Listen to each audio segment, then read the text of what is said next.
This report is sponsored by Taco Bell. Aztecs, big one tomorrow night. Tomorrow morning, taking on Utah State in Utah. Game will be at 10 o'clock. You can hear it right here on San Diego Sports 760. Schaefer will get you a call on that one. Fletch will get you going pregame starting at 9. Aztecs bringing a record of 15-5. Utah State is currently 17-3 on the season. And big news out of the NBA, Nikola Jokic will be making his return from injury tonight. He's missed the last few weeks with a big injury. Taco Bell's New Lux Value Menu has 10 indulgences for $3 or less, from the opulent new mini taco salad to the decadent beefy potato loaded griller. That much Lux could I be expecting Mater D at the drive-thru at participating Taco Bells while supplies last. Price participation vary, tax extra.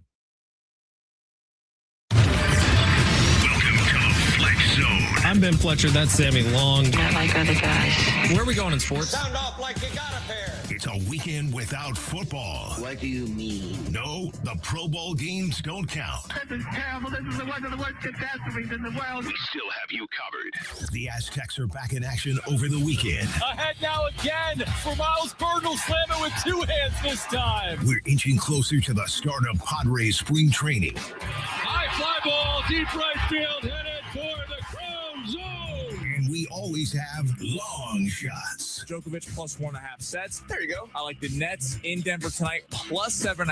I've got it covered. And I also like Minnesota at home plus 6.5 against Oklahoma City. You're a smart guy. Ah, what a perfect day. It's time to get paid. Great cash, homie. Let's head to the studios of San Diego Sports 760 to get into the Fletch Zone. And let's get it going on a Friday. What's going on, everybody? Ben Fletcher, Sammy Long with you till 2 o'clock today. John Schaefer is going to take over then, or maybe Jonathan Rifkin. No, Schaefer's going to Utah right now. And so Jonathan Rifkin's going to be taking over coming up at 2 o'clock. Sammy, you sticking around for a little bit of that? I don't believe so. J Riff has not invited me on the show. Wow. Selfish. That's what I have to say. J-Riff. Selfish J Riff. All right. It is San Diego Sports 760. We got 2 hours of gold coming up for you here today. Steve Hartman's going to be on the show coming up at 1:30. We have Chris Stapleton tickets to hand out to one lucky winner later on the show today. Think about it. We got the Olympics coming up next week. We got the Super Bowl coming up next week. The Pro Bowl coming up next Tuesday. Do not include the Pro Bowl with those two other ones. The Pro Bowl. Joe Flacco's a Pro Bowler this year. Shador Sanders is a Pro Bowler this year. It's going to be incredible next Tuesday. We got tons of fun to come. Plus, San Diego State on national TV tomorrow morning, 10 a.m. tip time.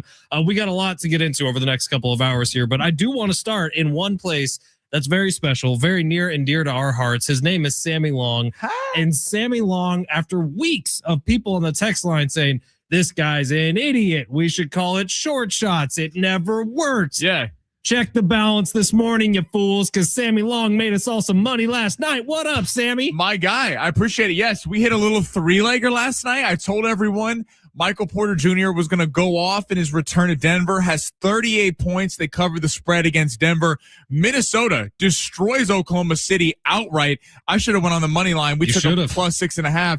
And Novak Djokovic struggles early, but comes back and wins it in the fifth set.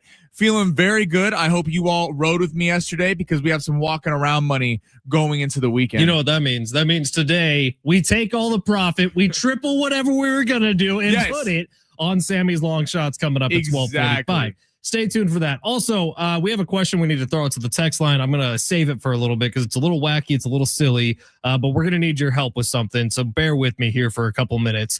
We'll deliver that news coming up at about 12:15. Hey, next Friday, stop what you're doing and understand whatever you're doing in your life right now. Next Friday, you need to not be doing that thing because we need you to come on out to K&B Bistro, 12 to 2 next Friday. It's the Big Game Tailgate Part 2 with Fletch and Sammy. We are going to be piggybacking on the Big Rich, TD, and Fletch broadcast that starts at 6 a.m. next Friday morning. They're piggybacking on us. Yeah, well, we come first, and then us. So it's a little confusing, but we are doing it's in radio. It's called a piggyback. We are the piggyback on this one. So we are going to be right after Big Rich, TD, and Fletch. We get done in the mornings from 6 to 10. Sammy and I are from noon to 2 at K&B Bistro in Del Cerro. So take a long lunch next Friday. Come hang out with us.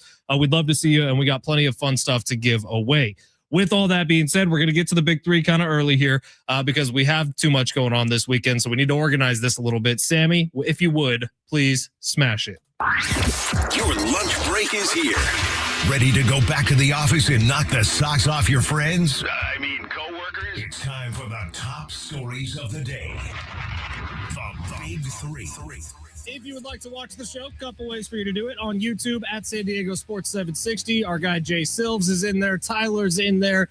So jump on in, drop a comment. We'll do a little roll call on a Friday. We want to hear from all of you there. On X, at Fletch and Sammy. You can find us there. Of course, on the free iHeartRadio app, search San Diego Sports 760.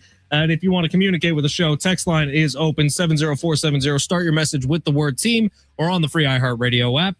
Tap that little talkback mic. Man, we love the talkback mic. We love the talkback mic. Get in there, listen to San Diego Sports 760, hit that talkback mic, leave us a 30-second voicemail. Sammy, where are we starting? You see, 70470, start your message with team. Everyone on the text line on YouTube's in a good mood. This is what happens when you cash bets the night before. When we win, we're everybody's favorite show. Everybody's favorite show. When we lose, not so much, but we don't need to worry about that. I mean, what other show says, hey, probably once a week you're going to make some money? What other show offers you that? No. Oh, but Michelle from Oceanside won $1,000. Michelle, by the way, Michelle winning $1,000, national contest. This isn't like local stations, a competition between all the iHeart stations, and everything. This is, doesn't iHeart have like 850 national stations? Your next chance to win $1,000, just like Michelle did, coming up at 1:00 today. So listen for that keyword. All right, Sammy, where are we going? The Cleveland Browns always give some entertaining material. Goodness gracious, man. What is wrong with this franchise? No, it came out today. So they had hired Todd Monken, former offensive coordinator for the Baltimore Ravens. He did have some success with Lamar Jackson, took his game to the next level. That's what they're hoping they're going to be able to do in Cleveland. But Cleveland made every head coaching candidate answer the question, how would you develop Shedeur Sanders? Okay, so pause right there. Think about how many head coaches walked out of the Cleveland Browns interview process. Was it because of this question? Did they and they just look blankly at the ownership or were like, I don't know how I'm going to develop Shedeur Sanders. I guess I'll see you later. No, this is actually probably the right thing. And I would be shocked if they didn't ask this as the question. Shedeur Sanders looked great at times. You could tell it was a little Caleb Williams-y, although not quite to the extent that Caleb Williams is. He looked like a rookie, but you could see flashes of, oh, there's something special here.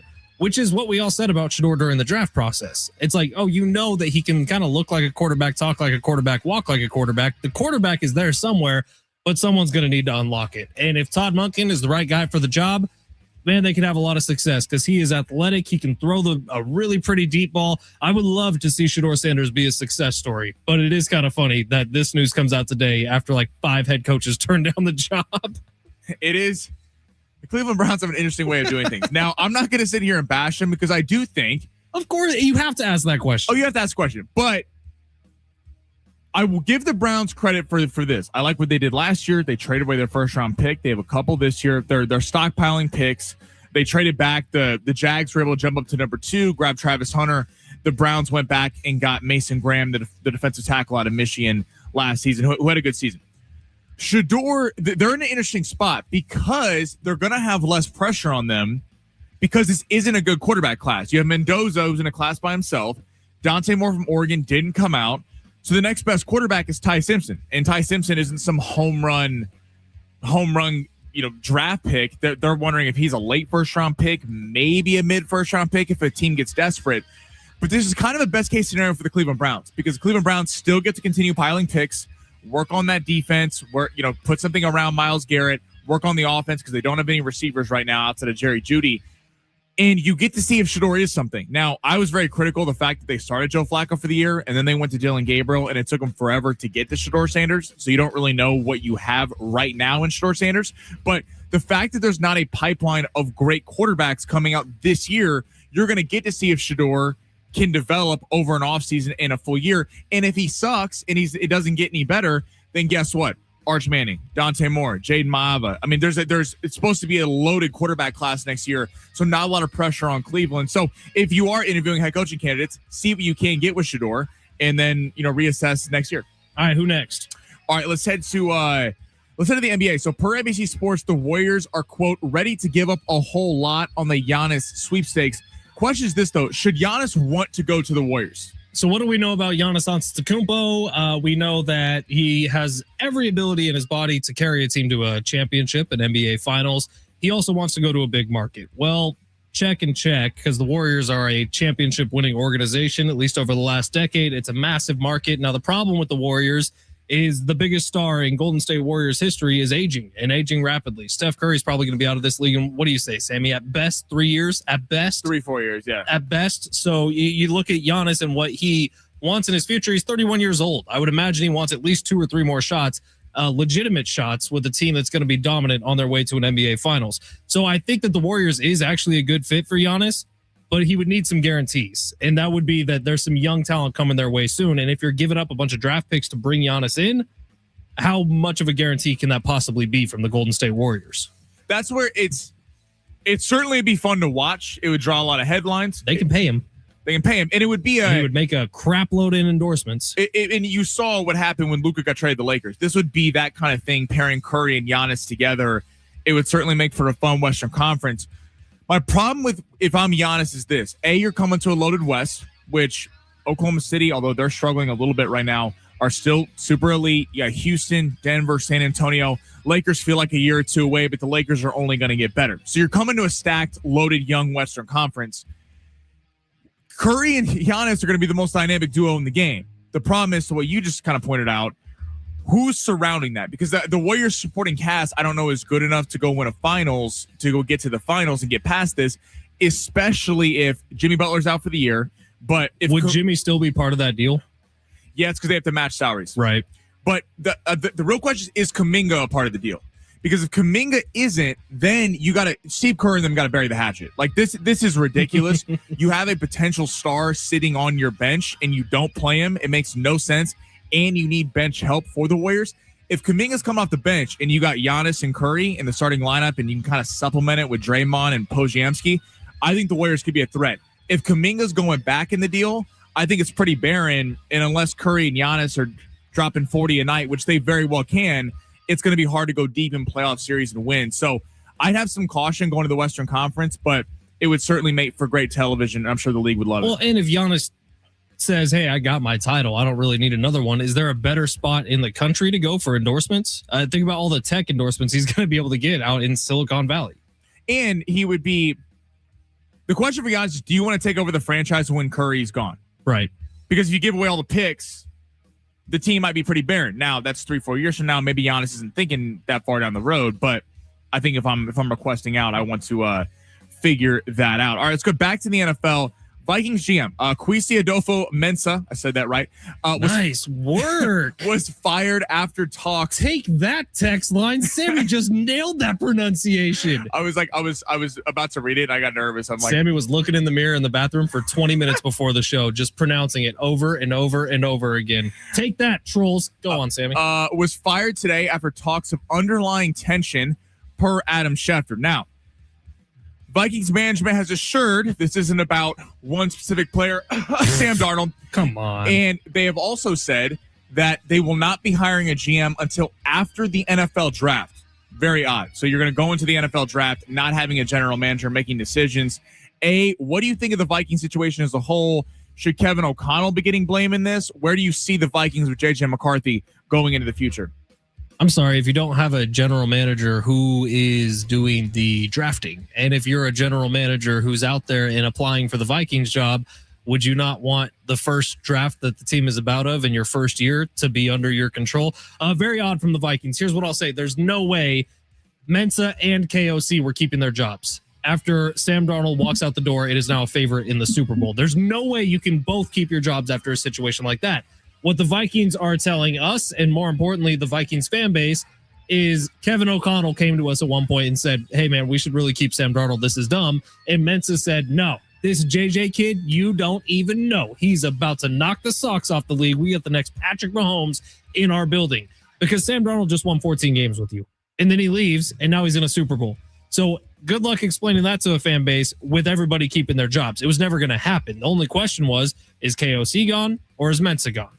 And they decided to go with the GM, which maybe that's the right move, maybe not. I'm glad Aztec for life, Kevin O'Connell, got to keep his job because I think he's a damn good head coach. He's a fantastic head coach. And if you're a Vikings fan, I mean, you might be one of the most depressed in the NFL because at least when you're Cleveland and you could have been the Seahawks this year, Vikings fans. You could have. I feel like everyone's gonna have hindsight 2020. But Fletch, I feel like it's very fair. Both of us have been big Sam Darnold supporters over the years. We did going into last year. I'm actually proud of us on that. We were fair. We're honest about where we were on Sam Darnold. Sam Darnold was an MVP candidate when they rewind a year and a half, when they beat the Packers in week 6 or week 17, going into that week 18 matchup against Detroit. Sam Darnold was an MVP candidate. No. Did he play well against the Lions and then the Rams? No. And then you ship him out of town and you go with JJ McCarthy, a guy who's had multiple big injuries. Yes, he won a title at Michigan, but he was not the catalyst for why they won a title. It was a great running game and one of the best defense in college football. JJ McCarthy, we'll see.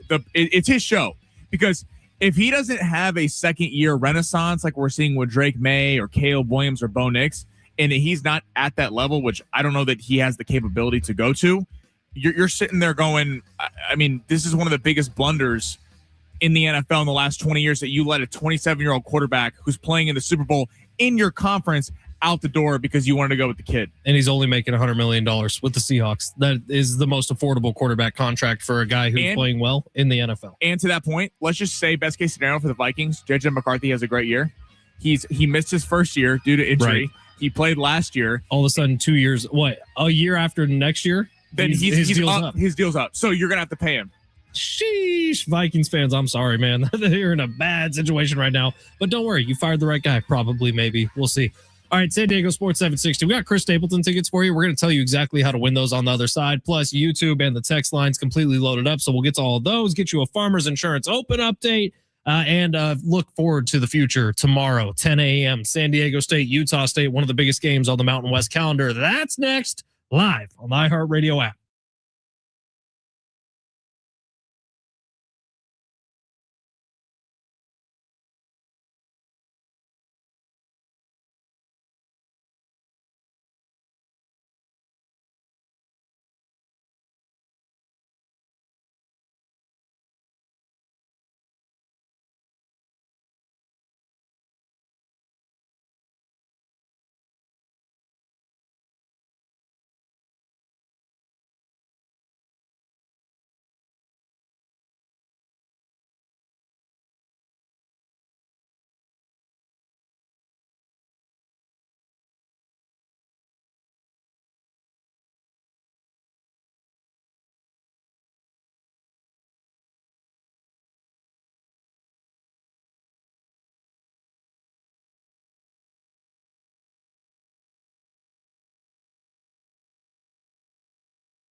Well, you just heard from Michelle in Oceanside, who just won $1,000 just by listening to San Diego Sports 760. You have that same opportunity. Your next chance coming up at 1 o'clock today. Listen for the keyword, enter it at sportsSD.com. Your next chance to win $1,000 coming up at 1 o'clock. You'll hear right before the big legal ID a keyword, and you take that keyword over to sportsSD.com. Bang, Michelle got $1,000. Michelle's got 1,000. Like, what is she doing with that this weekend? Are we going to Valley View? I think we should. Valley View Casino and Hotel. By the way, tonight's the 3 C's giveaway. Cash, and more cash. Sammy, do you like cash? I love cash. Because they like cash, and more cash. And if you win the cash, and more cash contest, $35,000 in your hand immediately. And then you get an opportunity to spin the wheel to bump that 35 up to 100 G's or 100 grand. Do you know that Brent and John were trying to take credit for it? Because apparently Michelle did the cash prize at 6 o'clock, and I said we did it as a station.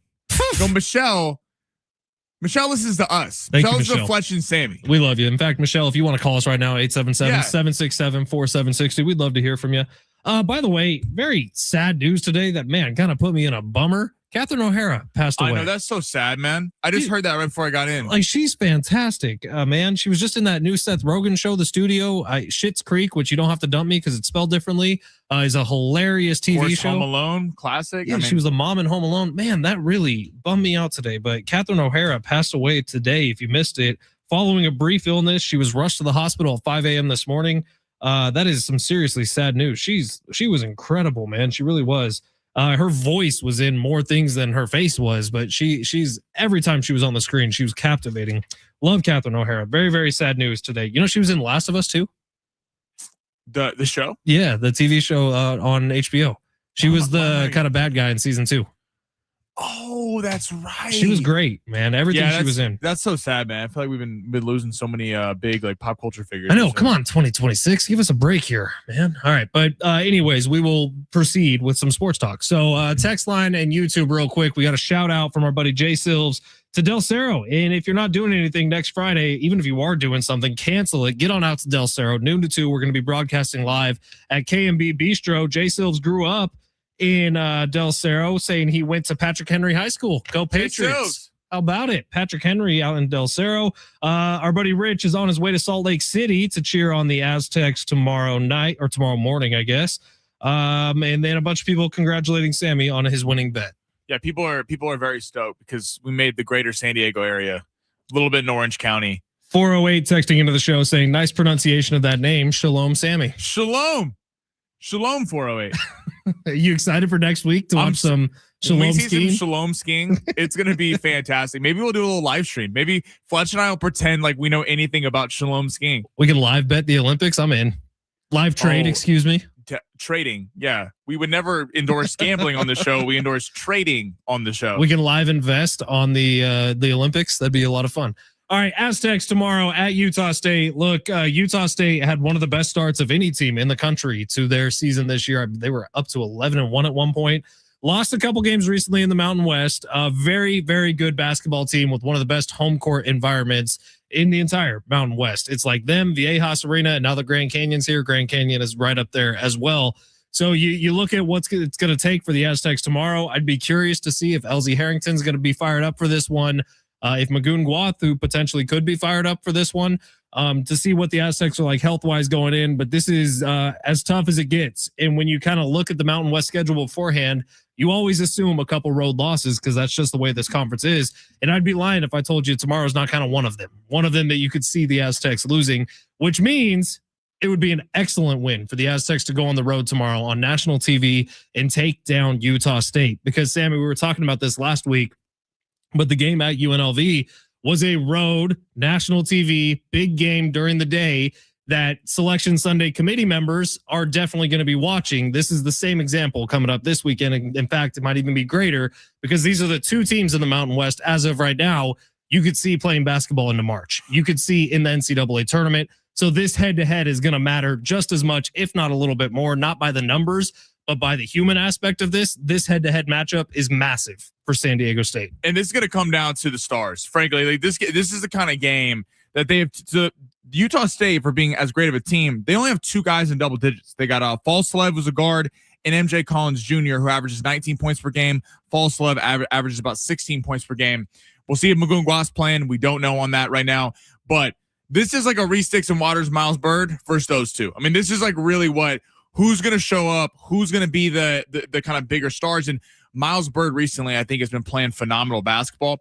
I think that's really the number one change why the Aztecs have looked so much better in Mountain West Conference play than they did the first couple weeks of the season. He's been much more aggressive as a scorer, not just trying to kind of run the offense. And it's cool that Miles Bird is like, you did the interview before the season in Vegas, and you asked him who's going to take the final shot.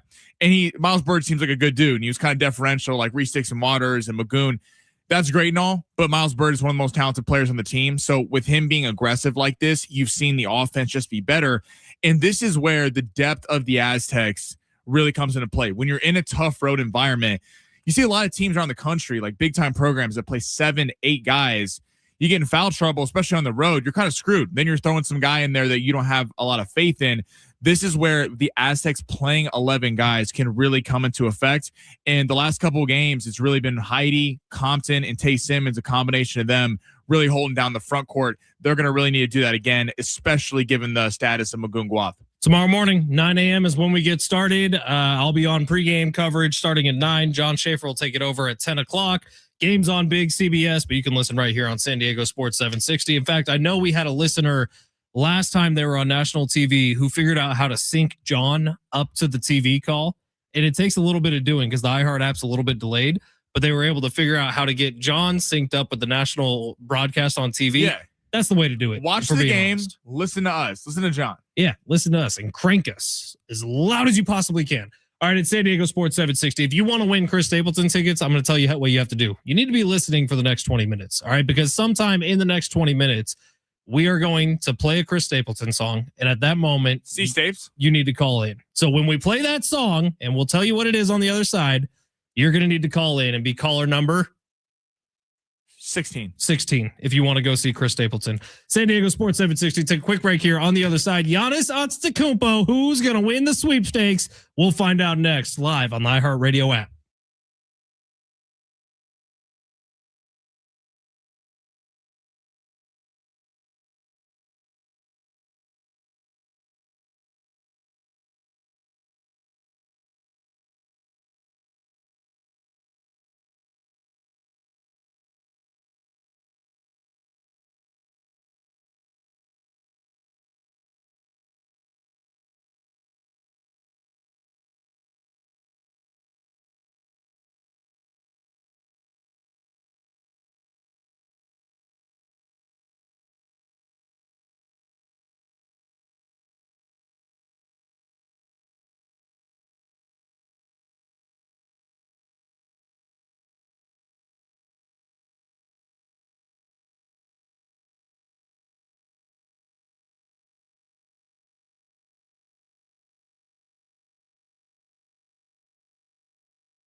The sport is sponsored by King's Hawaiian Sliders. Aztecs massive matchup tomorrow morning at 10 a.m. taking on Utah State.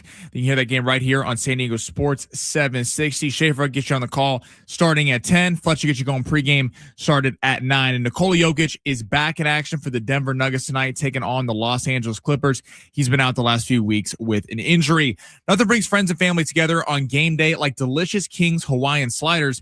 Bring them to the big game table and be the real MVP. Pick them up this weekend in the bakery or deli section of your local store. Football and King's Irresistible Hawaiian Sliders. There's nothing like it.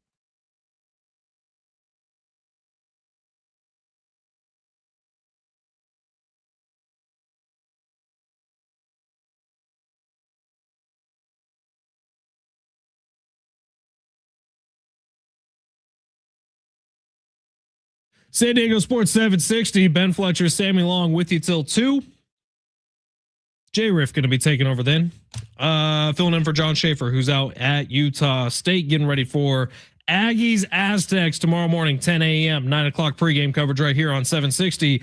913 texting into the show saying, Sammy, I'm digging that GNR shirt. How about getting some GNR tickets for listener giveaways? I would love that. I just ran a Cat Fisher in the hallway and I said, are you going to the show? She said, yes. I was like, how do you have those hookups? Kat's got all the hookups. She's actually all of our boss.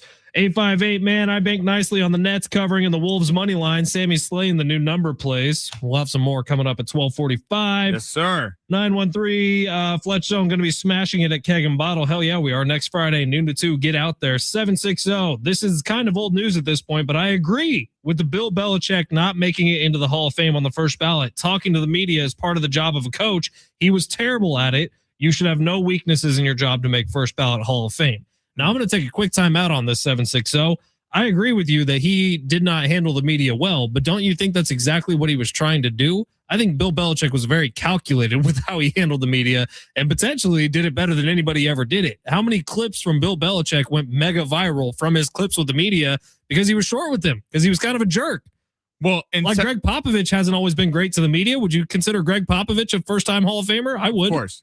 760, I appreciate the text. I completely disagree with this. I mean, it's making the Pro Football Hall of Fame has nothing to do with whether you're liked or how you are to the media or your off the field transgression, whatever it is. So we always talk about Philip Rivers. It's not a good guy Hall of Fame. Right. I mean, this is purely what you did on the football field, and he won 6 championships as a head coach, 2 as a defensive coordinator. This is it's not even arguable. He was the archetype of one of the greatest dynasties in the history of sports.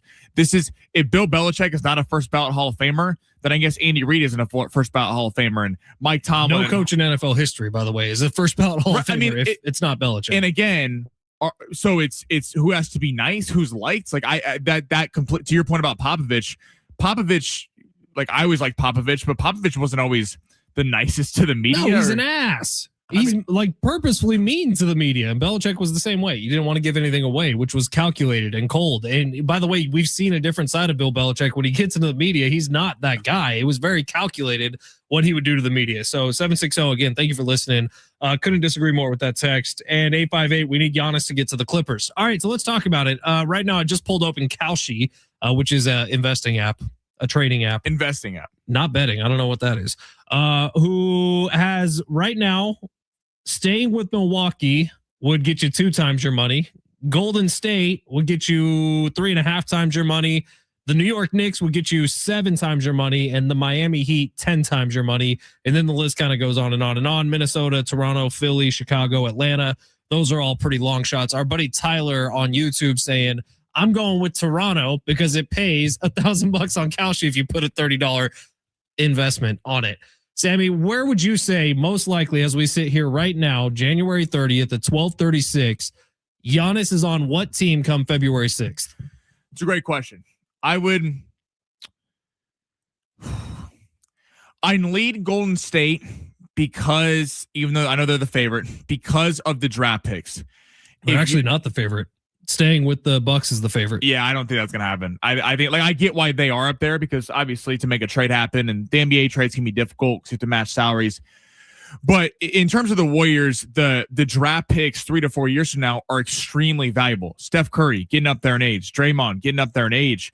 the roster isn't great around these guys. So draft picks 4 or 5 years from now from the Warriors could be legit lottery picks. You could legit be picking in the top 5.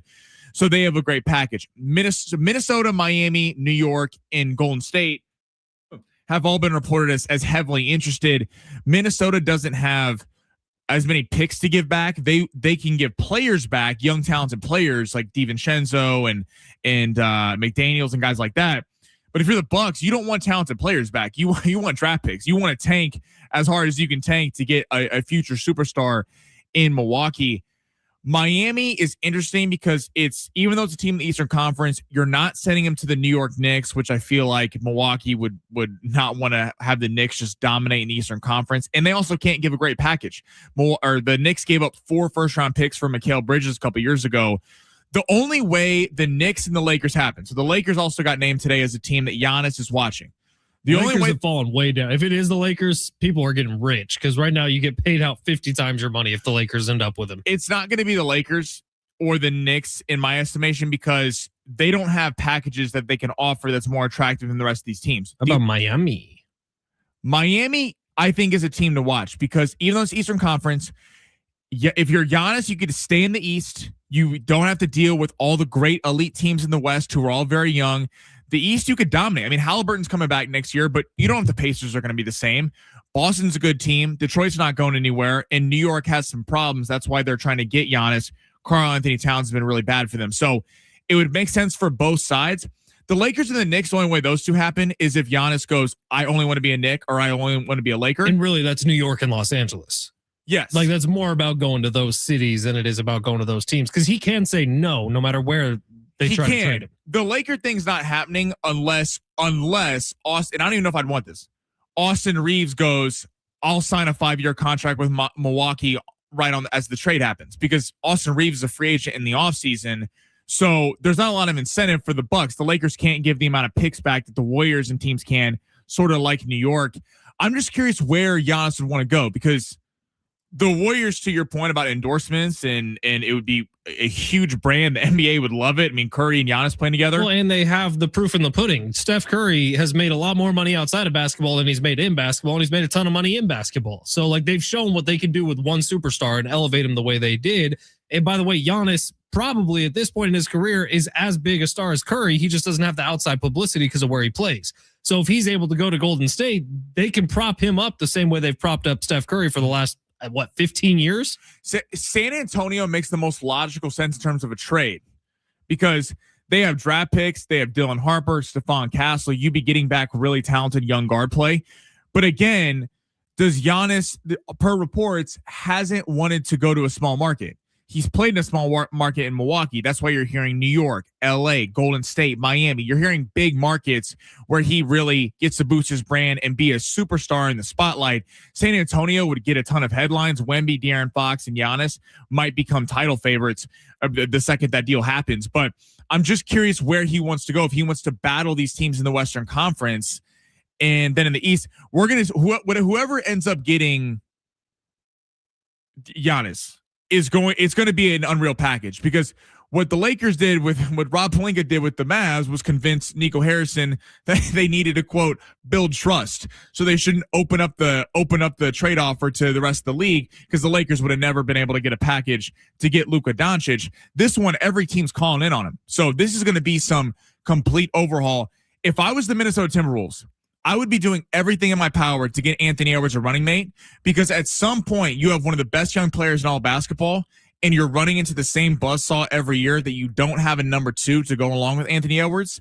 And if you don't get him one soon, how many years before Anthony Edwards get me out of Minnesota? Probably sooner than later. We saw how good he was just last night. He's incredible, man. And he can take down teams on his own. All right, it is San Diego Sports 760. Now, that 760 number who texted in about Bill Belichick not making it into the Hall of Fame, we've talked about it a ton, so I'll just add this because this is coming down here more frequently. And we saw a statement a couple days ago that said the Pro Football Hall of Fame is now thinking about removing certain members of the selection committee who violated bylaws during the Bill Belichick process. We don't know what bylaws were violated is the problem. I would love a tell-all to come out about this, whether it was collusion, whether it was people kind of coming together and saying, hey, man, Belichick was a jerk to us all these years. We need to keep him out the first time around. He's going to get in eventually. Or whether it was Sammy's theory where Robert Kraft got somehow involved and used his power as an owner, as one of the richest owners, to try to make sure Bill Belichick doesn't get in the first time, and he does get in the first time. Here's why I think it's that. I can't wait for the ESPN 30 for 30. Oh, it's going to be great. But this is why. All per reports, we don't know this yet, but Robert Kraft looks like he's getting in the Pro Football Hall of Fame. Right. Kraft's waited for years. So if the reason which a lot of these writers and people who didn't vote for Belichick are going Spygate, Deflategate, Kraft was a part of all of that. Kraft was there. And then some. And then some. Do we remember the Orchids of Asia? I mean. Google it. Right. There's like, whatever you think about Bill Belichick dating a 24-year-old girl, Robert Kraft has some extracurricular activities. He's got some skeletons. So it's like, if Kraft's going to get in and you're not going to hold him accountable for all this stuff, then how are you going to do it to Belichick? I mean, it's just, this is why the Hall of Fame is walking it back. They're talking about a potential revote because it's a terrible look for the Pro Football Hall of Fame. You know what I see about this, Sammy? I see maybe there's going to be a couple spots open on the Hall of Fame voting committee. I see a couple of dudes right here. We'd run that thing. Can we start voting for Hall of Famers? I'm curious on a different voting note. How does Hartman and Schaefer get Heisman votes? I don't know. I don't really want a Heisman vote, to be honest. I feel like the pressure would get to me and the power would go right to my head. And there'd be some weird names showing up. I feel like it's weird that we've never asked either one of them about this. Like Hartman's coming out 130, so we can. I think John got his the first year he started doing play-by-play for the Aztecs. Okay. Are you sure? I thought he had that before. I don't think so. I think he's only voted twice now. Steve's had his forever. And imagine trying to take Steve's Heisman vote away from him. You know, the dude, whoever makes that decision, like, hey, this guy's getting kind of old. We need to start taking this vote away from Steve Hartman. He's put some wacky stuff on his ballot. Steve will hunt them down. Oh, yeah.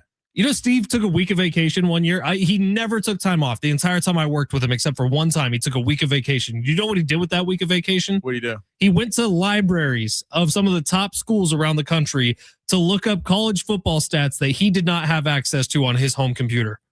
So he went to like Notre Dame's library, I think Penn State's library. He went to a few of the older schools that have had college football programs forever. And he went to their libraries to try to find stats that he had left blank on his database that he's built at the time. And as a different breed. He's a different Steve person. Hartman. It is a different brain that's in Steve Hartman's head. And you're going to hear from that brain coming up at 1:30. What is that? Oh my God. What's happening right now? Are we being attacked by aliens or by the sweet guitar? Chris Stapleton, baby. Crank it, Sammy. God, dude, this is the song he comes out to at his concerts, or at the one I saw at least. Pyrotechnics all over the place. Chris Stapleton puts on one hell of a show, man. If you would like to go to his next show, which is coming to San Diego, the North Island Credit Union Amphitheater, I believe that concert's in May. I'll look it up before I'm done with this, but 877-767-4760 is the phone number to call. We're going to take caller number 16 as Sammy Long has constituted. And man, it's a great show. So you want to get out there and go see Chris Stapleton, one of the best vocalists alive right now. July 10th is the date of the concert. North Island Credit Union Amphitheater. Tickets at Ticketmaster.com. If you want to go, be caller number 16 right now. 877-767-4760. Long shots go streaking coming up next live on the iHeartRadio app.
Sublime that you would play this song, Sammy. I don't know if you even know this, but today is National Escape Day. When you're supposed to escape the normal habits of your life and go do something unusual. And like this song is called midnight? Escape, the Pina Colada song. You know it's about cheating? Yeah. He says, I'm tired of my lady. Mm-hmm. But she was tired of him too, though, right? Mm-hmm. They're both tired of each other. So they're going to grab some ass on vacation. Good for them. Honestly, it's a mutual thing. Good for them. Mutual breakup.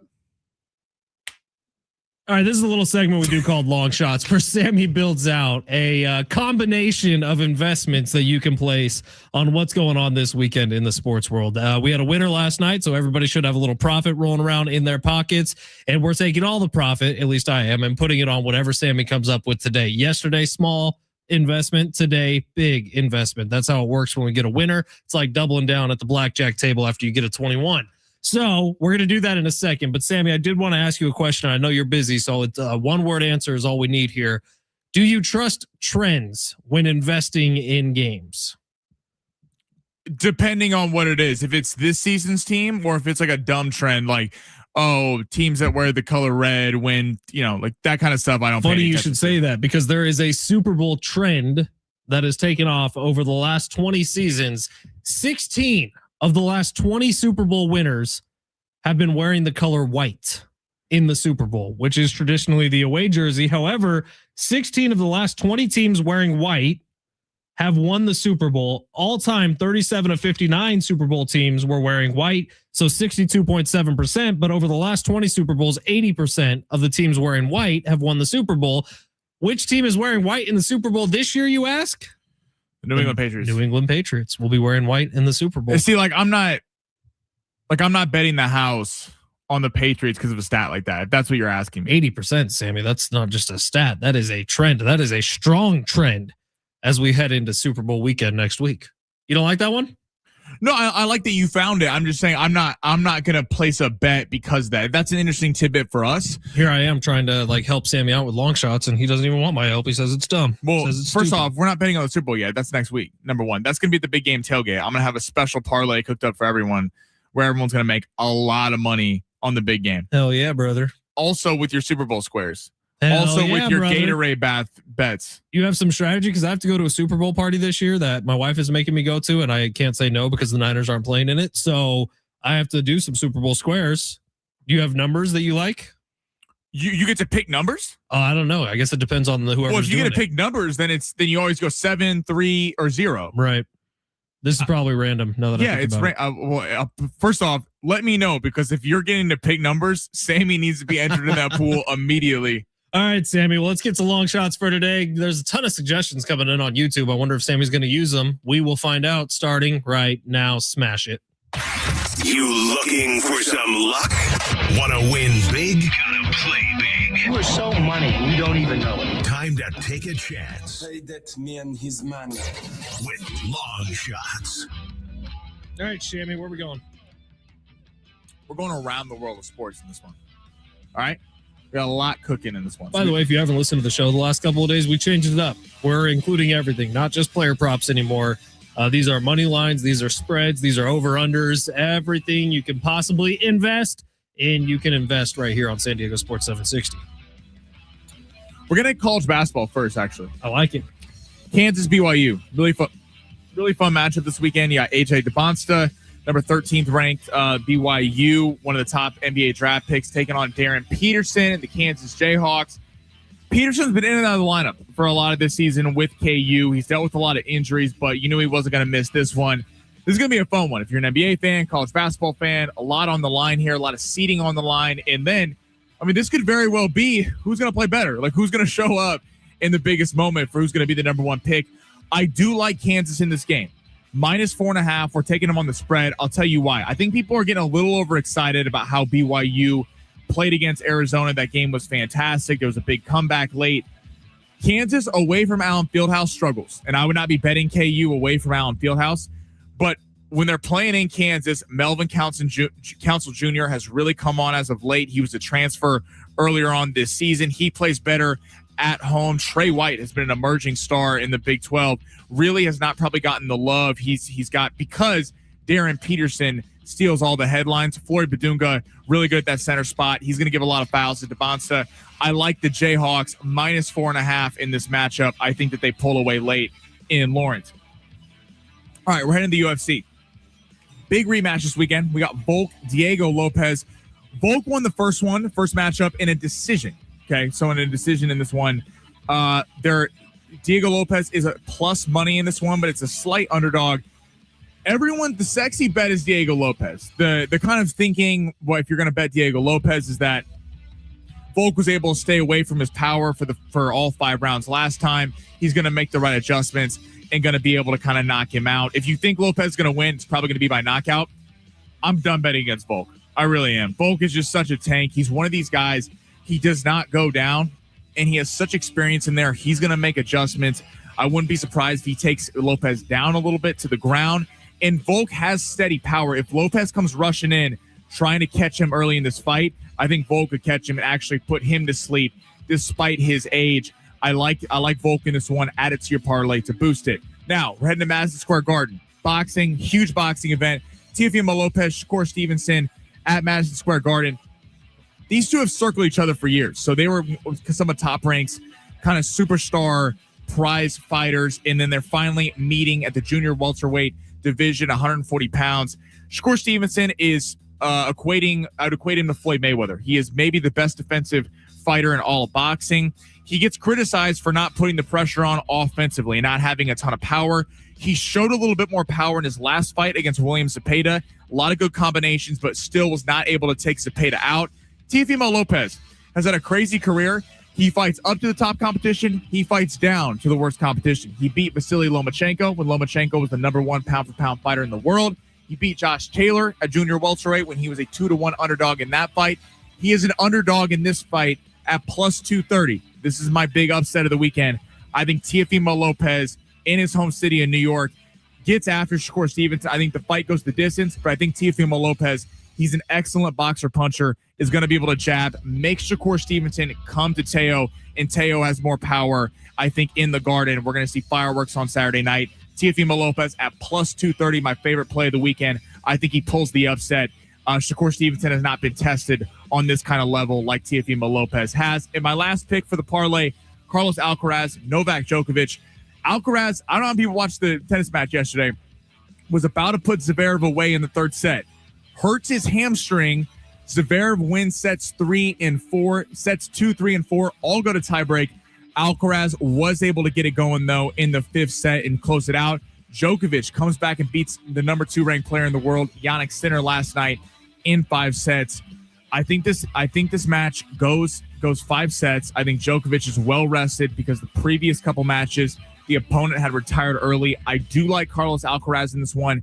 He's a 3-1 favorite right now. Alcaraz, I think, completes the Grand Slam at the ripe age of 23. So to recap, Alcaraz going to win on the Australian Open on Sunday. Teofimo Lopez plus 230. You can get it on Kalshi, Prize Picks, whatever you want, to beat upset Shakur Stevenson. I like Alexander Volkanovski just to win. I believe that's going off. He's about a 2-1 favorite in that one. I like the Kansas Jayhawks to win minus 4.5, covering the spread at Allen Fieldhouse. I like it. I like it a lot. What do you think about Lakers' favored tonight? I would stay away. I'll tell you why. I think the Lakers actually beat the Knicks in the Garden on Sunday night, but tonight Luka is questionable because he hurt his ankle in that Cavs game. Reeves, I think, is coming back in this one. Lakers don't play a ton of defense. So you don't like Lakers by 8.5 points? I would not. I think they win. I would not take them minus 8.5 because there is some good. Keyshawn George is a nice scorer for Washington. Alex Sarr's been playing much better basketball. I would stay away from the Lakers on the spread tonight, but I do think they win on Sunday night in the Garden. So what Sammy is telling you is take Washington. He's just not going to put it on his, but I'm putting it on mine. You're taking Washington money line? No. Oh, okay. Plus 8.5. Okay. That's not including in my long shots, but if you want to add that. That's what that's called. All right. Well done, Sammy. We'll see how we're looking on Monday with all of this. Woo-wee. Carlos going to win. Teofimo, Volk, and the Kansas Jayhawks are going to cover. I'm excited for the UFC tomorrow night, man. This may actually, we're going to get into this a little bit next hour, but this may be the better card just with less names, but there's some really exciting fights happening tomorrow night on Paramount Plus. All right, that's Long Shot. Steve Hartman coming up in 30 minutes. Congratulations to Simon. Was it Simon who won those Chris Stapleton tickets? Simon, thank you for being here, man. Hey, your next chance to win $1,000 coming up in minutes. Listen for the keyword.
The sport is sponsored by Anderson Plumbing, Heating, and Air. Aztecs back tomorrow morning in Utah, taking on Utah State at 10 a.m. We'll get you on the game. San Diego Sports 760. Schaefer will get you on the call at 10.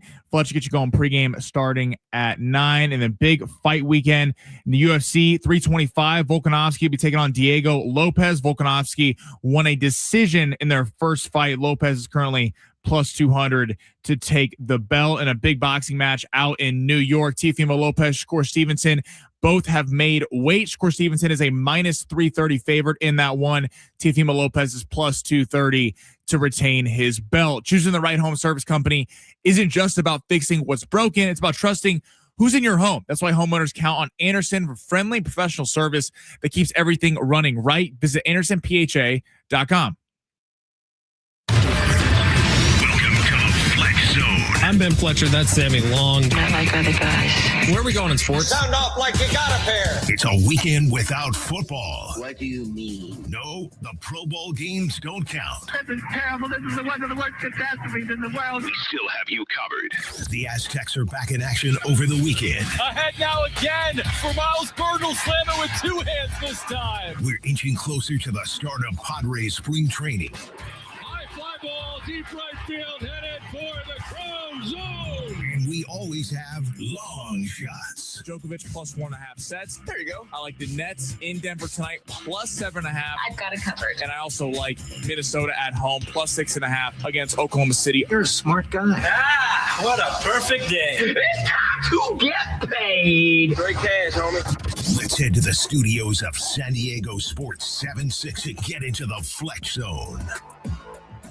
San Diego Sports 760. It's hour number 2 here on the show. My name is Ben Fletcher. That's Sammy Long. We're with you till 2 o'clock today. Jay Riff is going to be taking over then, filling in for John Schaefer, who's out in Logan, getting ready for Utah State, San Diego State, which is a 10 a.m. game tomorrow morning, right here on San Diego Sports 760. We'll get you going at 9 o'clock. All right, for sure, there are multiple people in their cars right now heading out to Torrey Pines or leaving Torrey Pines.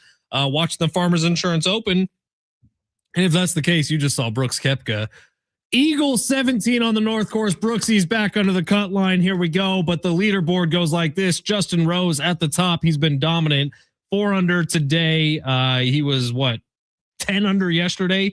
Justin Rose, the Englishman, is playing some awesome golf right now. He's in the lead at 14 under par. And then, dude, it's a bunch of names. I see Woo Kim is near the top, or if you're a golf lover, you know him. Joel Dahmen's near the top, which again, kind of just a bunch of guys that you Joel only Dahmen. know. Say it again. I said Joel Dahmen was fun in that. What was that golf show on Netflix? Oh, yeah, he was great. It was damn it, what was T something? First T. Full Swing. Full Swing. That's what it was. I never seen a guy in Joel Dahmen who was like, this is not a shot to Joel Dahmen, did not act like a professional athlete. Remember, they were like concerned that he like loved it, but he's like this super talented player, and you're like pulling for him. Great series. Check it out. Sahith Theegala, who's been really good the last couple of years, is near the top as well. He's tied for 6. Jake Knapp is up there. Keegan Bradley, who was the Ryder Cup captain this past year, is tied for 15th right now. But you got to go a ways to get to a bunch of the guys who have some juice right now in the PGA Tour. And man, Brooks Koepka, if he could get under the cut line, it'd be huge for golf, I think. Just make it a little more interesting over the next couple of days. And Xander Schauffele, man, he played well today, is playing well today. He is right at the cut line. So San Diego's own Xander Schauffele at 2 under par for the tournament. He's 1 under today. Hopefully he can hold that. The cut line right now is projected to be at 2, but we'll have some fun weekend watching coming up here in San Diego as like the rest of the country is frozen and under ice. We have like an 85 degree day tomorrow. So they must hate us. Like people like in like, I don't know, Michigan right now watching. My sister lives in Michigan. She lives just outside of Ann Arbor, and she sent me video this morning from her front yard. There is snow up to her chest. Like that's what they're dealing with. And I'm like, well, you don't want to hear this, but actually my wife and I are planning on heading out to Coronado tomorrow to enjoy the beach. It's a little warm, guys. Yeah, we're going to need to get in the ocean to cool off a little bit. This is why when people complain about, oh, it's so expensive out here and everything's so pricey. It's like, go to Nebraska in this time of year and you remember why you pay the prices you pay to live in San Diego. We have such a nice weekend coming up. So congrats to us who live in San Diego. How about that? A round of applause for you all. All right, it's San Diego Sports 760. Coming up next, we're going to get into the UFC, a huge event coming up this weekend, free for you on Paramount Plus. But right now it's time for the big 3 here of hour number 2. Shimmy Smash. Your lunch break is here. Ready to go back to the office and knock the socks off your friends? I mean, coworkers? It's time for the top stories of the day. The Big 3. Dude, Justin Rose is cooking at Torrey. Where are we going, Sammy? Hell yeah, dude. I don't know. They need to get it on ESPN, but they're airing some random stuff right now. All right, let's head to last night. Actually, something that was a part of long shots. So the Minnesota Timberwolves take apart the Oklahoma City Thunder. Oklahoma City's been kind of struggling a little bit recently, not playing the kind of ball that everyone thought when they started the season. What were they, like 17-1, 20-1, something like that? How vulnerable, Fletch, in your opinion, are the Oklahoma City Thunder, or do you think this is just they're a little bored during the regular season? The second thing you just said, I do think they're a little bored during the regular season. Here's the thing. Do you remember we had Alan Sliwa on maybe 20 to 25 games into the season, and it was a legitimate conversation at the time. Would OKC push to try to get Golden State's record? And then they lost a couple games in a row right after that. And so I think once they realize the record's no longer in play for this year, they're going to take things easy down the stretch, because literally we're like right now, what are they? They're 5 games up. They have the 1 seed by 5 games over San Antonio. Yeah, I mean they'll be the 1 seed. They can kind of coast to the finish here. So I think in games like last night where things start not going your way, you just sort of like, all right, well, we'll get them next time, crew. We'll get them next time, team, because they have that luxury, and that's what comes with being one of the most talented teams in the NBA. You can kind of coast a little bit. They deserve to be the favorite. They will be the favorite entering the postseason, assuming no catastrophic injuries happen. But I will say, I think so. They're 2-5 against Minnesota in the Spurs. We see a theme here: teams that have athletic backcourts that has the depth that they have. Like San Antonio has the guard depth of Oklahoma City. Minnesota plays excellent defense. They don't have the guard depth of Oklahoma City, but Oklahoma City was missing a few defensive pieces last night. But teams that have athletic guards can give them some problems. And I'm not saying that they should be the favorite. If you said, Sammy, you have to pick one team that's going to win the NBA championship this year, I'd pick the Oklahoma City Thunder. But this was not a Kobe Shaq 16-1 in the playoffs run, and the only time they lost was when Iverson put up 50 on them in game 1 in LA. They got taken to 2 game 7. They got taken to 5 games in the first round. Game 7 against Denver. Now, to their credit, they blew out Denver, so they deserve a lot of props for that. 5 games, really took apart Minnesota. And then the Pacers series, we're never going to know. If Halliburton doesn't get hurt, he has 12 points off the jump. Are we talking about the Indiana Pacers as world champs? So I just think there's a little bit of revisionist history. This team is not quite as dominant as everyone is making them out to be. Yes, they're going to be perennial contenders. They have young draft picks, guys like AJ Mitchell coming up the pipeline. But I feel like they're going to get tested a little bit more in the playoffs than people are giving them credit for. Certainly make for a more interesting postseason run, because at the beginning of the season, everyone just said, yeah, OKC's going to run the whole thing. I'd love to see them push to a couple game 7s this year. Sammy, what's next? Vito DM'd us that half OKC roster is hurt. They're the most injured team next to the Grizz. Yes, Jalen Williams has been missing time, but they honestly play better basketball when Jalen Williams is out. I'm talking J-Dub? Come on now. J-Dub. What's next, Sammy?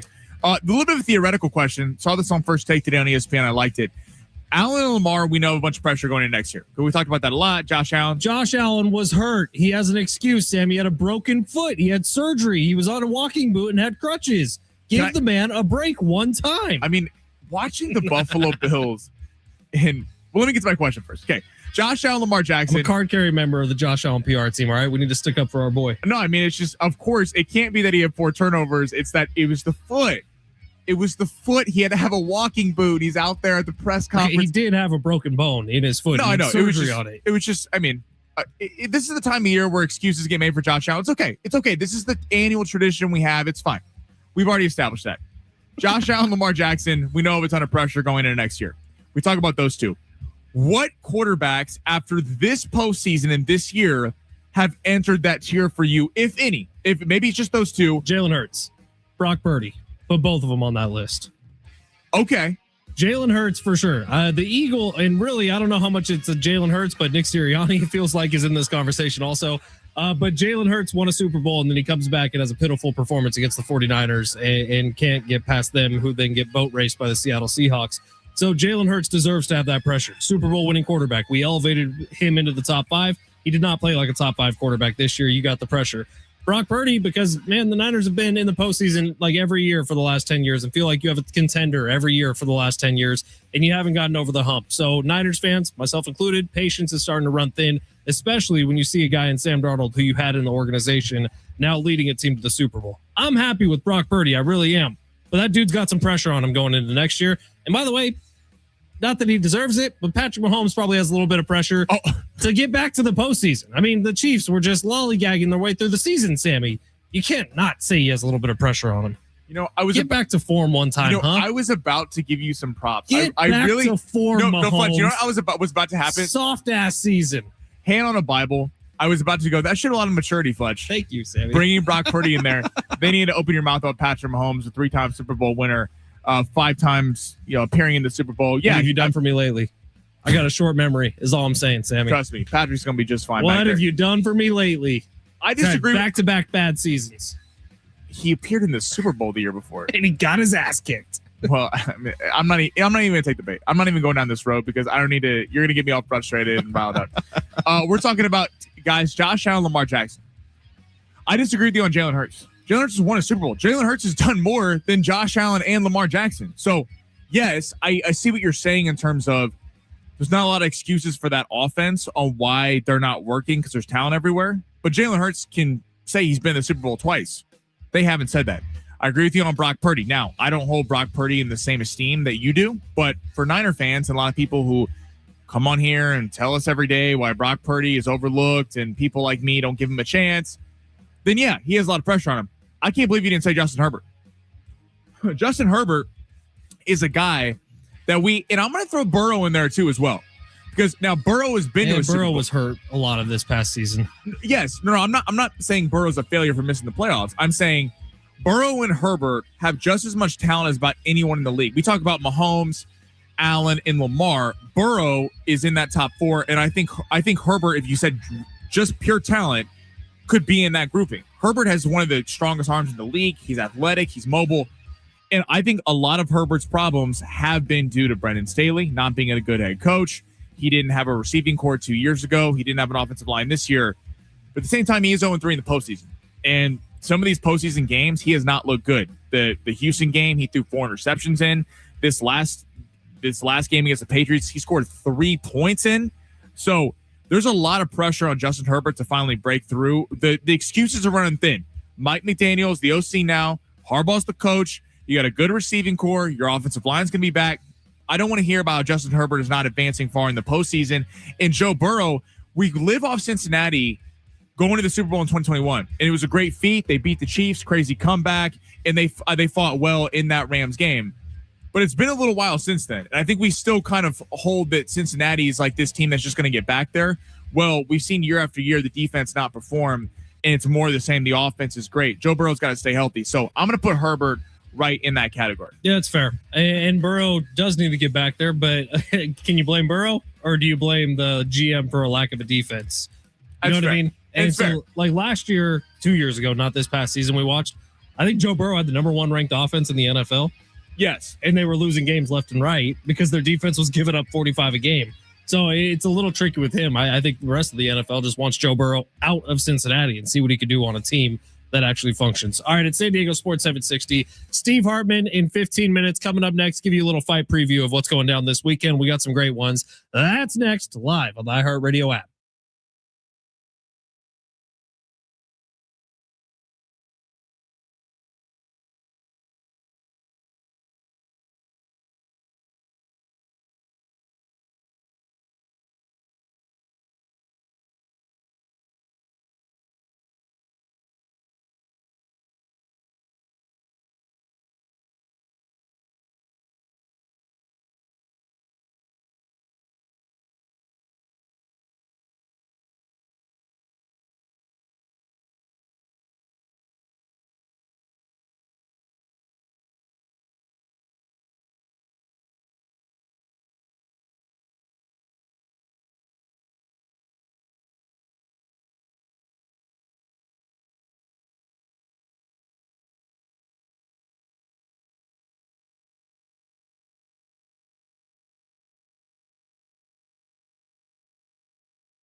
San Diego Sports 760, Ben Fletcher, Sammy Long with you till 2 o'clock today. If you were listening during that last commercial break, you heard me chatting with Rita over at Valley View Casino and Hotel.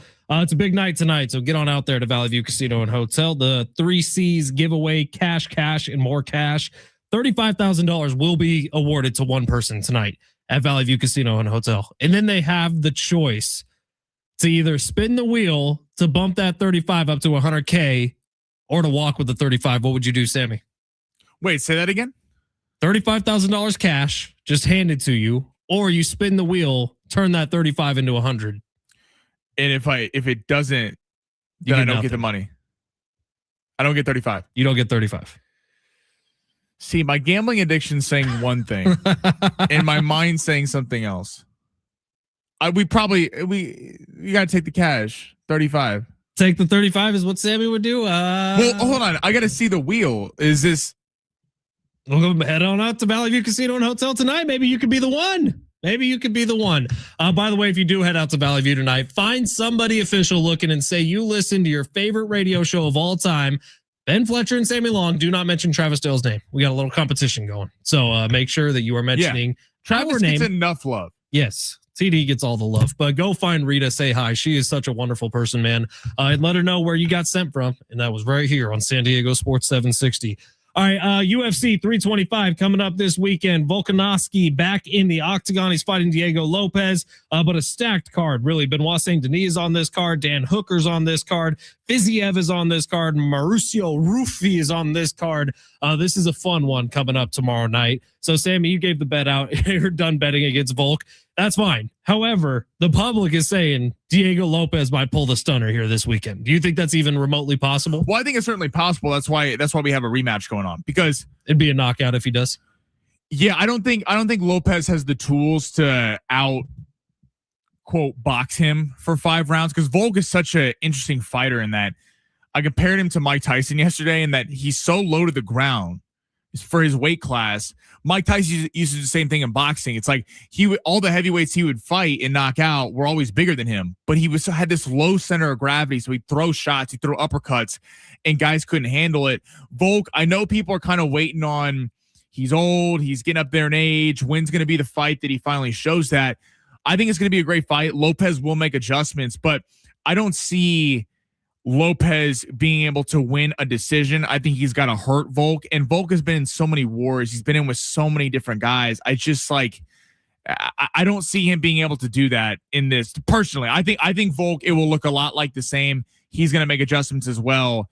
And if Lopez doesn't catch him early in the first 2 rounds, I don't think it's going to happen. It's going to be fun, man. Now, I will say the UFC is getting out in front of stuff, because last week they had a fight on the card. I don't remember who the 2 fighters were.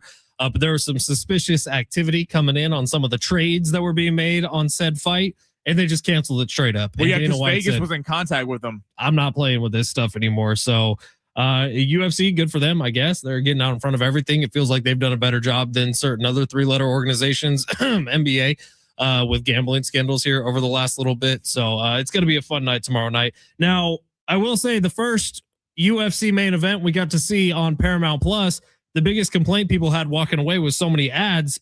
I'll be honest, I didn't really notice it. Yeah, I saw an uptick in advertisements, but it wasn't like they were taking breaks in the middle of the 5 minutes and saying, here's an ad for you to watch.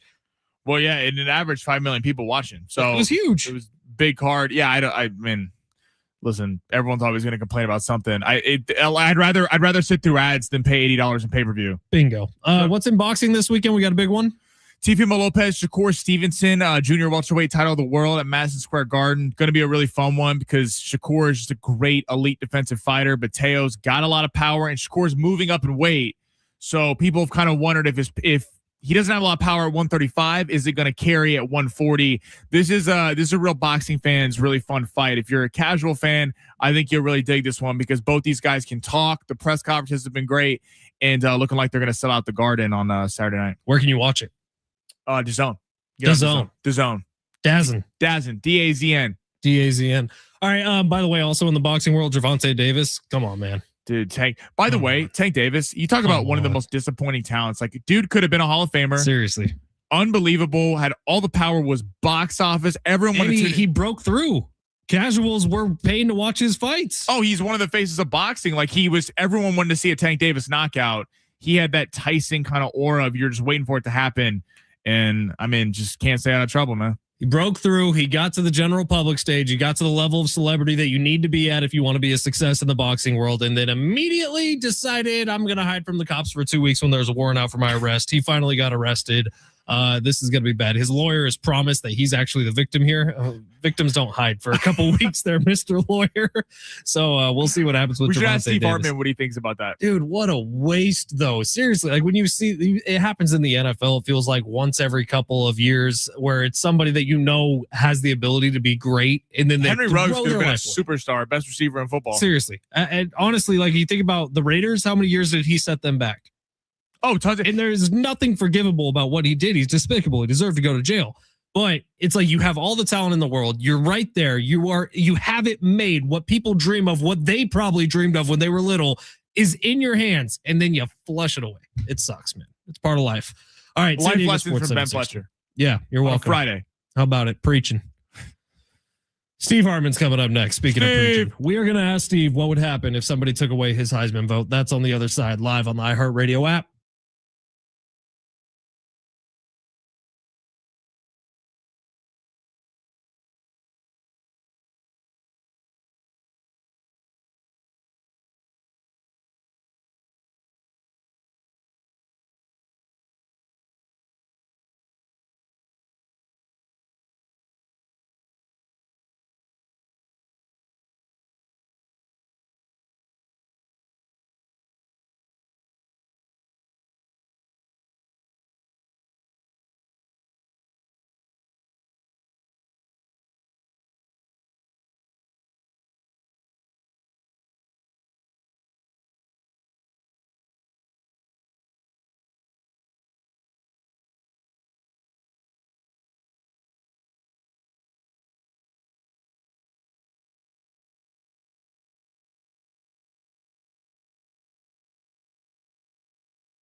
This report is sponsored by Covered California. For the love of Californians, San Diego State. Early matchup tomorrow in Utah.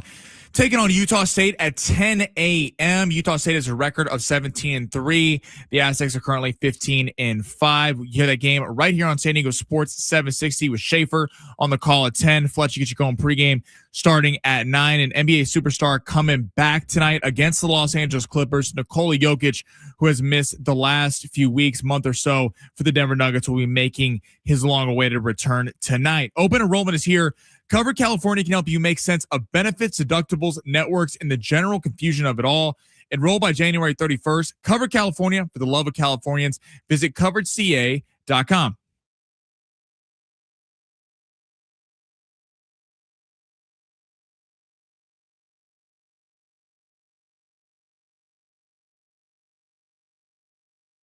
San Diego Sports 760, Ben Fletcher, Sammy Long with you till 2 o'clock today. Our buddy Rich on YouTube is saying, hearing Hartman means the weekend is here. Yes, let's sir. go. Yes, indeed. Steve Hartman every Friday at 1:30 right here on San Diego Sports 760.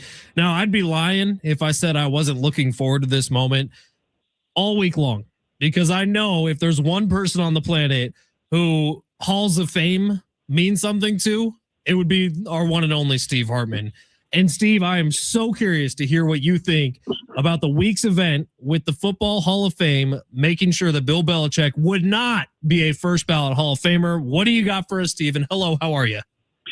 Very good, Fletch, Sammy. I'm going to try to explain this. I hope I don't sound too technical, but there was a change in the voting a year ago that could account for why Belichick is not in the Hall of Fame.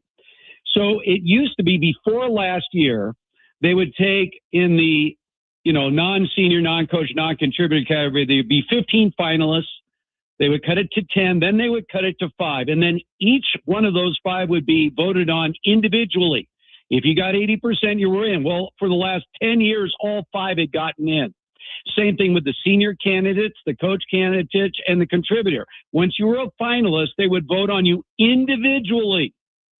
Get 80%, you're all in. So that's why when we would announce, Fletch, we had a certain person is announced as the finalist as coach or contributor. We know they're going in. It all changed a year ago. Remember last year with Antonio, we only had 4 guys go in the Hall of Fame. So now what they do, they cut it to 7, not 5 in the main category. Top 3 vote getters get in automatically. And if up to 5 guys get 80%, then 5 guys is the max. In the coach contributor seniors category, that's 5 people, 3 seniors, 1 coach, 1 contributor. Top voter getter gets in, and then it's top 3 if they get 80%. Well, last year there was only 1, Sterling Sharp. So I really believe that, there's talk about Spygate, and there's talk about, well, he was such a jackass of the media. But I really believe what happened here is that a lot of people voting for that senior/contributor/senior coach category assumed he would get enough votes. And they were trying to vote for other people to get them in. And what happened was he was not the top vote getter. My guess, Bob Kraft is. And by the way, believe me, Kraft, I'm sure, was doing a little politicking on the side saying, if I'm going to have my Hall of Fame day, I certainly don't want to go in alongside that jackass. I know publicly he stated, Belichick should be first ballot. There is no love lost between those 2 guys. They despise each other. So the idea of Kraft, finally getting into the Hall all these years, he didn't want to share the stage with Belichick. No way, no chance, no out. So I'm sure he was doing a little politicking there. But when we find out next week who actually makes the Hall, I think it's going to explain a lot more. It's a screwed up voting process, plus the fact they used to vote for the Hall of Fame the day before the Super Bowl. They would vote in the morning. They'd all be in the room together, and then they would come out of the meeting to announce the Hall of Fame class. Now they're voting 3 weeks in advance. Somebody leaked the story, which is why the Hall of Fame is so pissed off and saying, there will be repercussions. Somebody leaked it. But also now, you remember it used to knock on the door the day of the weekend? The big guy used to knock on the door. Now all of a sudden they have Hall of Famers visiting houses. That's done 2 weeks in advance. So the idea that you vote and then actually notify people, you didn't make it, man, but keep it a hush-hush. is going to cause that. We already know Eli Manning didn't make it. Now all of a sudden, this never happened before. So the entire system by the Hall of Fame, which really started with COVID, is completely screwed up and created the possibility that a story like this would leak out, and now it has. It's an absolute debacle. Do you think there should be a recount, like some people have suggested? It's not a matter of recount. They've already voted. The rule, what they need to do is they need to, after this year, look, they got to go back to the drawing board. Go back to the way it used to be. You got to go back to the way it used to be. Here's the other double whammy. There are other coaches waiting. Coughlin won 2 Super Bowls. Shanahan won a couple of Super Bowls. Holmgren should have gotten in a year ago. Now they're going to have to wait because they're going to, have Belichick as the nominee again next year? It's not so much about Belichick as it is about their new voting system because, Deion Sanders complained there's just way too many guys. You're really watering down the Hall of Fame. And that's why they put these new voting measures in place. But no, there's no revote. If they had a revote, he still wouldn't make it. Steve Hartman joining us like he does every single Friday. Now, Steve, the idea that Bill Belichick not being in kind of weakens the Hall of Fame in general, that weakens the idea of the Hall of Fame. Would you agree with that? 100%. 100%. I mean, guys, it is conceivable that we will have another 4 see, you have a minimum of 4. That's what we had a year ago with the new voting system. So let's say, who knows what 4 guys? This last year wasn't exactly a who's who of the Pro Football Hall of Fame. Now, was it?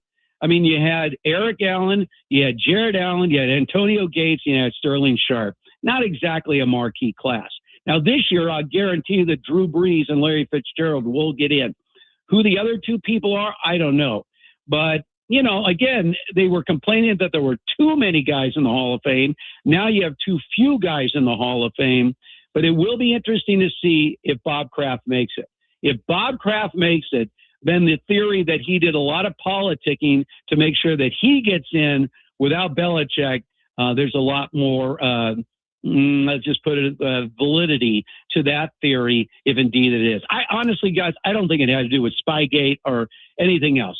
Obviously, Belichick should have gotten every vote, right? He should have been on everybody's ballot, but he rubbed a lot of people the wrong way. And also, by the way, there's always that theory that he might be coming back to the NFL.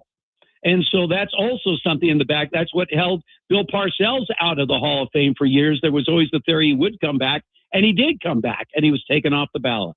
Now, Steve, I do have to apologize for the rest of the world in the media because, man, I've heard people say Hall of Fames a lot this year. And as we know, because of Steve Hartman, it's Halls of Fame. Yes, it's Halls of Fame, not Hall of Fames. All right. There are halls, multiple halls of fame. This is the I look at. I'm not going to rip everybody because they just don't understand this. I have people on the Pro Football Hall of Fame committee that I've been talking to all week long, and they said this is probably what happened this week.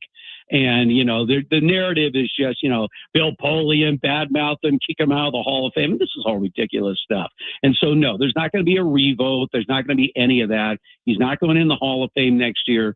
But I'm telling you right now, the Hall of Fame is scrambling. It's a PR nightmare, and they need to change the voting procedure. All right, Steve, NBA, Giannis Antetokounmpo, where do you want to see him go next week when the trade deadline's here? Well, I tell you what, if you're a Laker fan, you certainly don't want to see him out west. Look, I honestly believe he's going to end up. Miami is sitting there, desperate to get back on the map. He wants to go on a contender. I get it. The Knicks would seem to be his number one destination. How the Knicks would pull it off, I'm trying to add up the numbers. But I'm sure you guys would trade Karl Anthony Towns in a deal to get Giannis, right? That wouldn't be a problem. Of course, right? So I think the Knicks are probably the number one play. Obviously, if I'm him, I want to stay in the East because it's an easier path to get to the NBA Finals. I don't want to go out west. So it's going to be a team in the East. I would say the Knicks are the number one probability, but look out for Miami. I think the Heat want to get back on the map. The Western Conference, the Thunder are actually 2-5 against Minnesota in San Antonio on the season. They got blown out last night by Minnesota. Do you think this is kind of a midseason lull for the Thunder, or do you think there actually are some threats in the Western Conference to them? You know, they got off to such an unbelievable start, right? I mean, Sammy, I think it wasn't realistic to think, oh my God, this team's going to win 75 games this year. I think it's like every team. You know, you get into the season and you're just like, okay, when do the playoffs begin? So, I mean, there's just a general disinterest around the NBA. They'll pick out certain games so they'll get a little bit motivated. I still think the Thunder are the team to beat. I just think that they have more weapons, more depth of weapons than some of the other teams of the Western Conference. Do I think San Antonio would beat them in a 7-game series? No, I really don't. But hey, guys, we've been crowning a different NBA champion every year for what, the last 7 years? You know, we had Toronto, we had the Lakers, you have Milwaukee. I mean, it's like all these one and done champions. I don't think it's good for the NBA. I think when you have dominant teams, I think it's so much better for team sports when there's a dominant team to shoot for. It's like this lame brain Super Bowl between Sam Darnold and Drake May. Really? How many people are revved up for that Super Bowl? That would be 0 people outside of the cities of Seattle and Boston. Nobody else is like, wow, can't wait to see how that's going to shake out. So, you know, parity to me is deadly for team sports. And for the NBA, they've been mired in mediocrity and parity now for the better part of a decade. All right, Steve, great question for you on the text line here. We were talking about Heisman votes and how you and Schaefer got them, and I still truly don't know the answer to that. But the important thing is that, Steve, you do have a Heisman vote, and the 484 would like to know if you would rather give up Heisman votes or date nights. Wow, that's a tough one. Especially since I had a really good one on Tuesday night. Yeah. It depends on what day of the week you're talking to me. No, Steve, it's once and for all. You either get no more date nights or no more Heisman vote.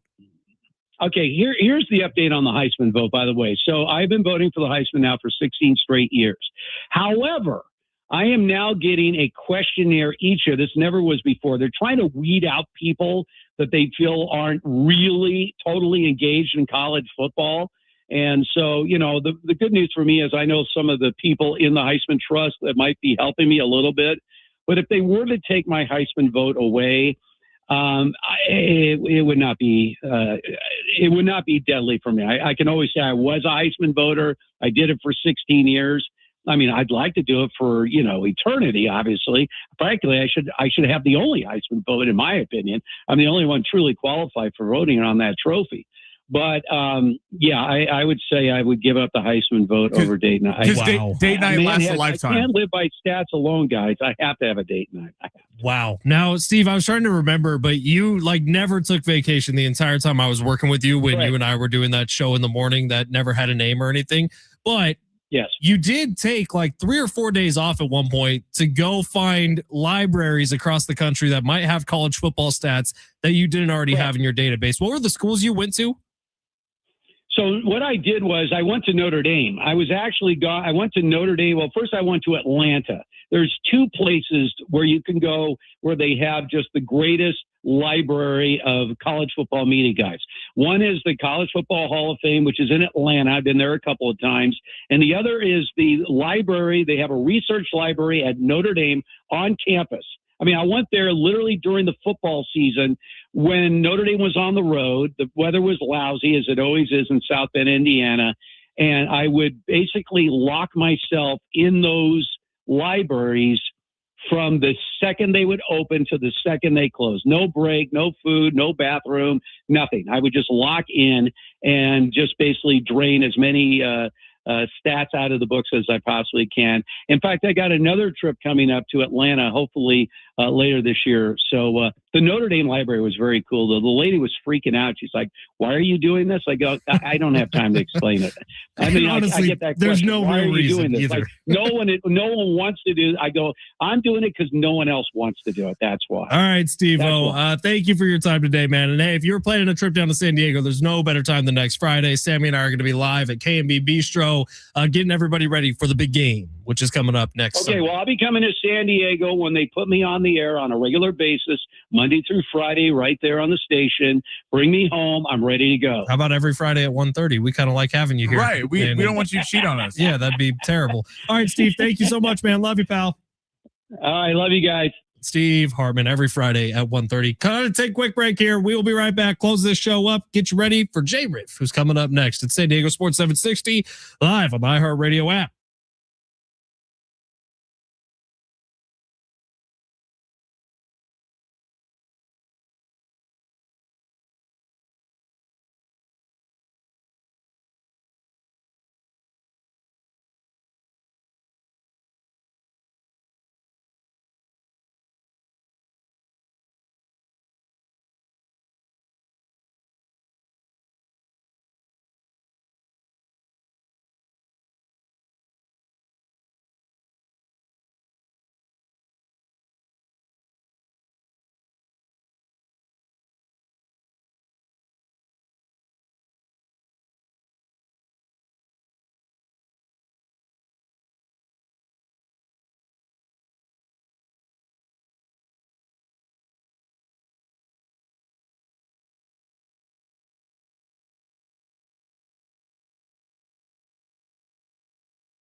All right, for a final time this week, Ben Fletcher, Sammy Long with you till 2. J Riff is going to take you home the rest of the way. John Schaefer's out in Logan, Utah, getting ready for San Diego State, Utah State tomorrow morning. 10 a.m. tip time. We'll have you getting going for pregame starting at 9 o'clock tomorrow. Sammy, hell of a week, my guy. This was a fun one. It was a it? blast, dude. What's your you're my golf guy. What's your pick for the Farmers this weekend for little live odds? It kind of feels like Justin Rose may run away with this thing. If something's going to change, it will be tomorrow on moving day.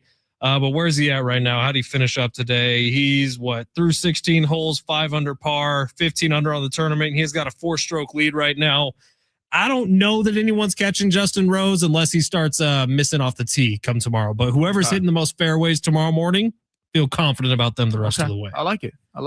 But that's what Torrey's been all week long. It's guys who are hitting it good off the tee have been scoring. Justin Rose has been near perfect, getting the ball in the fairway off the tee. Anybody who's starting with their first shot in the rough is having a rough time. No pun intended. Sammy, your most confident bet for this weekend, what is it in the fight world? I really feel confident. If I would sprinkle this, I'm not throwing a bunch of money on because he's plus 230. I think Teofimo Lopez, sold out Madison Square Garden, is pulling the upset. Stevenson has not fought on this level of a scale before. I don't think he's going to win enough rounds and be active enough in the middle rounds. Teo's going to bank a lot of rounds early. I think Teofimo Lopez is going to make Shakur come to him late and crack him with some big shots. All right, 1 week from today, the big game tailgate out at K&B Bistro in Del Cerro from 6 to 10 a.m. It's Big Rich, TD, and Fletch on 101.5 KGB. Be there. Tons of giveaways, literally thousands of dollars of prizes will be given away between 6 a.m. and 2 o'clock next Friday. So get out to K&B Bistro. Sammy and I are going to be doing our show from there as well from noon to 2. So be there, be square, take the day off of work, call in sick. Sammy will make you an excuse note if you need one for your boss. He's very good. I can write him. Forging signatures. Sammy's always been good at that. We will see you on Monday for this show. I'll be back with you at 9 a.m. tomorrow morning for Smash Text Basketball. Have a great weekend, everybody. Be safe. We love you. We'll see you Monday.